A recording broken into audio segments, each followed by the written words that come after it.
जय हिंद साथियों। भ्रष्टाचार मुक्त भारत अभियान में आपका स्वागत है। मैं संजय सिंह चौहान, राजपूत भारतीय, पूर्व लोकसभा प्रत्याशी, लोकसभा क्षेत्र 72 बलिया, राजनेत्री श्रीमती सीमा चौहान राजपूत भारतीय जी व भावी प्रत्याशी 377 विधानसभा क्षेत्र जोगराबाद, गाजीपुर उत्तर प्रदेश, राजनेता श्री नरेंद्र सिंह चौहान राजपूत भारतीय जी। दोस्तों, भ्रष्टाचार मुक्त भारत अभियान के तहत आज हम बात करेंगे पारिवारिक समस्याओं पर। हालांकि ये भ्रष्टाचार मुक्त भारत अभियान से थोड़ा सा हटके है, लेकिन ये सामाजिक ही है। और जो लोग सोचते हैं कि हमारे माँ बाप ने हमारे लिए कुछ नहीं किया या वो छलावा महसूस करते हैं, अपने माता पिता को आजीवन कोसते हैं, आज इस वीडियो को खास आपके लिए मैं बनाया हूँ। कोशिश नहीं, पूरी उम्मीद है कि मैं हर माता पिता की आपके लिए क्या क्या करना चाहते हैं वो इस वीडियो के माध्यम से बताने की कोशिश करूँगा। दोस्तों, अब इस चैनल को लाइक करिए, शेयर करिए, सब्सक्राइब करिए। आइए आज का हम मुद्दे पर शुरू करते हैं। जैसा कि आपने टाइटल देख लिया है, जय हिंद साथियों, जो कहते हैं माँ बाप ने हमारे लिए कुछ नहीं किया, जरा थैला बदल कर तो देखो, जवाब मिल जाएगा। मेरा कहने का मतलब है कि जो लोग कहते हैं ना कि माँ बाप हमारे लिए कुछ नहीं किया, जरा थैला बदल कर देखो तो जवाब मिल जाएगा। मतलब एक भिखारी को आप देख लीजिए, बेचारा जो रोड पर बच्चा भीख मांगता है। एक कचरे धोने वाले बच्चों को देख लीजिए आप, और एक दूसरे बच्चों को देख लीजिए, उसी के सामने दूसरा बच्चा एक विद्यालय जाता है तो कैसा फील होता होगा। काश आप भी कचरे उठाते।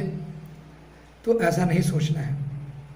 बहुत सारे माता पिता होते हैं ईंट भट्टे पर मजदूरी करते हैं, बहुत सारे माता पिता हैं होटलों में बर्तन मांजते हैं, बहुत सारे माता पिता हैं ऑटो रिक्शा चलाते हैं, बहुत सारे माता पिता हैं ठेले सब्जी रेड़े लगाते हैं, बहुत सारे माता पिता हैं मुर्गा मछली बेच के घर का पालन करते हैं। मतलब विश्व का ही, भारत का नहीं, पूरे विश्व के माता पिता आपको पालने पोसने के लिए हर तरह के वो काम करते हैं, जीविका चलाते हैं घर का, और आपकी इच्छाओं को पूरी करने के लिए वो रातों दिन मेहनत करते हैं, यानी हार्ड वर्क करते हैं। मैंने बहुत सारी माता बहनों को देखा है, जब उनका पति गुजर जाता है तो चोरी छुपे अपने परिवार को चलाने के लिए, खासतौर से बच्चों का पालन के लिए, कहीं कहीं मजबूरी बस देह व्यापार का काम करते हैं, जिसको हम वेश्यावृत्ति भी बोलते हैं।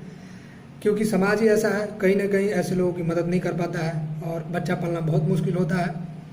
तो माँ या तो कभी कभी ऐसे पीते के भी साथ ऐसी समस्या आती है, तब भी वो ऐसा करते हैं। बहुत सारे बच्चों के पास मैं देखा हूँ एंड्रॉयड फ़ोन रहता है, अच्छी खासी गाड़ी है, पैसा है, घर है, सब कुछ है, तब भी बोलते कि मेरे माता पिता मेरे लिए कुछ नहीं किया, ऐसे ही मेरी ज़िंदगी पड़ी है। ये कमी आप में है, उनमें नहीं है। आप माता पिता को मत कोसिए। समय के साथ देखिए, उस समय में हो सकता है वो पढ़े लिखे नहीं थे, तो उनको इतना ज्ञान नहीं था कि क्या चीज़ कैसे कैसे आएगी। कैसे भी करके उनका एक सपना था कि आपको पढ़ाएं, उन्होंने आपको पढ़ाने की पूरी कोशिश करी। तो उनको भी इस चीज़ की समस्या रही होगी, जैसे आपको आज लग रहा है कि कुछ नहीं किया। उनके भी तो हो सकता है माता पिता ऐसी समस्याओं से जूझ रहे थे, जो उनको ठीक से पढ़ाया नहीं, उनके बदन पर ठीक से कपड़े नहीं मिले, उनको खाने के लिए नहीं मिले थे, उनके पास जमीन जाती नहीं थी। उनके माता पिता को भी ऐसी समस्याएं होंगी जो अपने बच्चों के लिए उन्हें नहीं कर पाया। तो ये कालचक्र है और समय के साथ चलता रहता है, पीढ़ी दर पीढ़ी ऐसी बातें होती रहती हैं। आपको ऐसा बिल्कुल नहीं सोचना है। बहुत सारे बच्चे ऐसी बातों में आकर के कभी कभी जीत पकड़ करके आत्महत्या कर लेते हैं। बहुत सारी बहनें भी ऐसे अपनी इच्छाओं की पूर्ति के लिए देह व्यापार का काम करने लगती है शौक से। बहुत सारी आजकल मैं देख रहा हॉस्टल में बहन बेटियां पढ़ रही हैं या कहीं शहरों में, तो अपनी इच्छा पूर्ति के लिए जब माता पिता नहीं दे पाते हैं तो ऐसे गलत कामों में लिप्त हो जाती हैं, कहीं ना कहीं सहेलियों के बहकाव में आए, दूसरी कहीं ना देख रेख में। ऐसा बिल्कुल नहीं करना है, क्योंकि जिस लड़की की या जिस भाई की या जिस मित्र की आप देख रहे हैं कि आज उसके पास सब कुछ है, आपके पास कुछ नहीं है, कभी ना कभी उसके माता पिता ने भी ये समस्या देखी थी, उनके पास भी ऐसी समस्या थी। उनके दिमाग में पहले चेतना जगी और उन्होंने एक सही दिशा में संघर्ष किया, उन्होंने वो मुकाम को हासिल किया और आज अपने बच्चों को दे पा रहे हैं।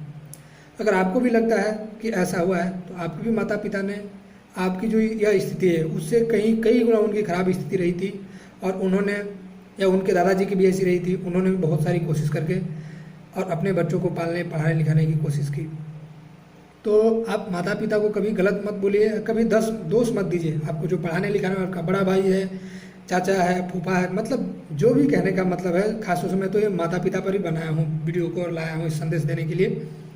उनको दोषी मत दीजिए कि इन्होंने मेरे लिए घर नहीं बनाया, मेरे लिए गाड़ी नहीं दी, मेरे लिए बंगले नहीं किया, आज मैं इनकी वजह से फेल हो गया, आज मैं इनकी वजह से गरीब हुआ, आज मेरे सर में बंगला नहीं, आज मैं फ्लाइट से नहीं जा रहा। नहीं, अपने लिए करिए। आपने थोड़ा बहुत पढ़ लिया ना, थोड़ी बहुत दुनिया देख ली। आधुनिक युग में बहुत सारे संसाधन हैं, डिग्री लेने से ही कुछ नहीं होता है। हुनर होना चाहिए, कौशल होना चाहिए, आपके अंदर ज्ञान होना चाहिए। पैसे कमाने के बहुत सारे जरिए हैं। आप चाहेंगे जरूर नहीं कि सरकारी नौकरी से IAS IPS बन के ही पैसा कमाया जा सकता है और अपनी इच्छाओं को भी पूर्ति की जा सकती है। बहुत सारे भारतीय विश्व में ऐसे संसाधन हैं कि आप अपना दिमाग का प्रयोग करके, अनपढ़ भी हैं अगर, तभी पैसे कमा सकते हैं और अपनी इच्छाओं को पूर्ति कर सकते हैं। अब माँ बाप बहुत सारे बच्चों को फीस किताब देते हैं, बच्चे क्या करते हैं, बहुत सारे देखते हैं कि उसका सहपाठी तो होटलों में जा रहा है, बड़े कपड़े पहन रहा है, घूम रहा है, एंड्रॉइड मोबाइल चला रहा है। तो आपको अगर यही सब करना है तो आप अपने खुद के पैसे से करिए। आपको पढ़ने लिखने के लिए दे रहे हैं, आपके भविष्य के लिए दे रहे हैं, तो प्राय ऐसा गलत काम मत करिए। आप जब कमाने लगेंगे तो खूब उड़िएगा, आप अपना पैसा शौक से खर्च करिएगा, क्योंकि आपका पिता अपनी मेहनत करता है, रात दिन जगता है, उसका भी मन होता है दीपावली मनाए, दशहरा मनाए, होली मनाए, ईद मनाए, बकरीद मनाए, मुहर्रम मनाए, बैसाखी मनाए, गुरु पूर्णिमा मनाए, उसका भी मन होता है ईसा मसीह क्रिसमस डे मनाए। मतलब बहुत सारे त्यौहार जिस धर्म के माता पिता है सबका मन होता है। लेकिन क्या करें, हालात ऐसे हैं कि कभी किसी के पास ज़मीन नहीं रही होगी, कभी किसी के पास किसी कारण से बिक गई होगी, कभी किसी के पास बीमारी में सारा खर्चा हो गया होगा, मतलब तमाम तरह की पारिवारिक समस्याएं, घरेलू आर्थिक स्थितियाँ आती रहती है, बदलती रहती हैं। किसी ज़माने में लाल बहादुर शास्त्री जी के पास भी कभी नहीं था, वो पढ़ने के लिए नदी को पार करके जाते थे क्योंकि वो नाव का पैसा नहीं दे पाते थे। अपनी मेहनत लगन से उन्होंने भारत के प्रधानमंत्री बने, लेकिन अपने माता पिता को कभी नहीं कोसा। आपने देखा होगा हमारे देश के प्रधानमंत्री, झूठा कहूँ या सही, उन्होंने चाय बेची और मेहनत करी, अपने माता पिता को कभी नहीं कोसा, देश के प्रधानमंत्री हैं। आपने देखा होगा अंबेडकर जी जो छुआछूत दुनिया मानती थी, उनको कितनी यातनाएं दी थी, जो लोग एक दूसरों को ही देख के नफरत करते थे। इस चीज़ का आभास लगाएंगे। जैसे शुरू में लॉकडाउन लगा था, लोग एक दूसरों को छूने से डर रहे थे, रिश्तेदारी में डर रहे थे। सोचिए उस जमाने में बड़े पैमाने पर जब छुआछूत हुआ होगा, भीमराव अम्बेडकर जी को कितनी समस्याएं झेलनी होगी, तब भी उन्होंने कैसे पढ़ाई लिखाई की होगी और अपने माँ बाप को नहीं कोसा होगा। समाज को उन्होंने जगाने के लिए, देश को एकता में पिरोने के लिए कैसा काम किया होगा।